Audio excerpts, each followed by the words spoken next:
ফি আরদিন দাওয়াইয়াতিন মাহলাকাতিন, এক ব্যক্তি মরুভূমির মধ্যে, জনমানবহীন মরুভূমি, যে মরুভূমির মধ্যে হাজার হাজার মাইল হাঁটলেও একটা মানুষের সন্ধান খুঁজে পাওয়া যাবে না। এই মরুভূমির মধ্যে একটা ব্যক্তি, সে তার বাহন নিয়ে আর খাদ্য দ্রব্য পানীয় এগুলা নিয়ে সে ব্যক্তি রওনা দিল।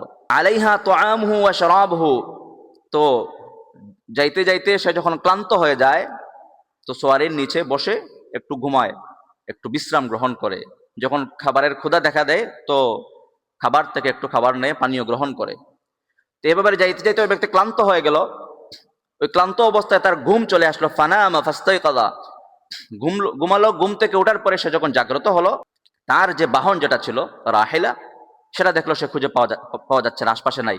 যে উটের উপর সোয়ারি হয়ে যাচ্ছে, উটটা তার কাছে নাই। এই উটের মধ্যে তার খাদ্য রাখা, তার পানীয়, এইসব বিষয়গুলো রাখা।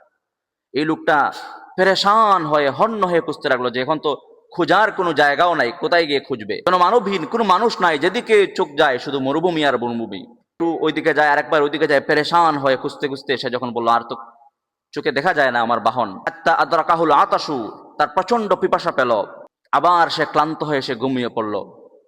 সে মৃত্যুর অপেক্ষায়, যে আমার তো কোনো খাবার নাই, কোনো পানীয় নাই, আমি হাঁটতেও পারবো না, হাত্তা আমুত, মৃত্যু এমত অবস্থায় আমার প্রাণ বের হয়ে যাবে, আর মৃত্যু ছাড়া আর কোনো দ্বিতীয় কোনো পথ নাই। একটা মৃত্যু পথযাত্রী ব্যক্তির মতো সে ব্যক্তি অপেক্ষা করতে লাগলো।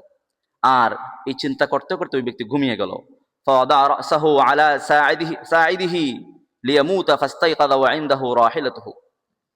এরপরে যখন হঠাৎ করে তার ঘুম ভাঙলো, ঘুম ভাঙার পরে জাগ্রত হওয়ার পরে দেখে সে তো কষ্ট নিয়ে ঘুমিয়ে গিয়েছিল, যে আমি আর তো বাহন খুঁজে পাবো না, আমি মারা যাব।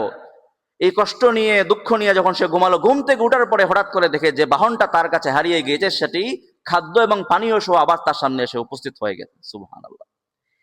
এমত অবস্থায় ওই ব্যক্তি যে একটু আগে মৃত্যুর জন্য অপেক্ষা করছিল, তার মনের মধ্যে যে আনন্দ এবং খুশিটা আসে, আল্লাহ নবী সাল্লাল্লাহু আলাইহি ওয়াসাল্লাম বলেন, আল্লাহু আশাদ্দু ফারহান বিতাওবাতি আহাদিকুম মিন আহাদিকুম বিদাল্লাতিহি ইযা ওয়াজাদাহা।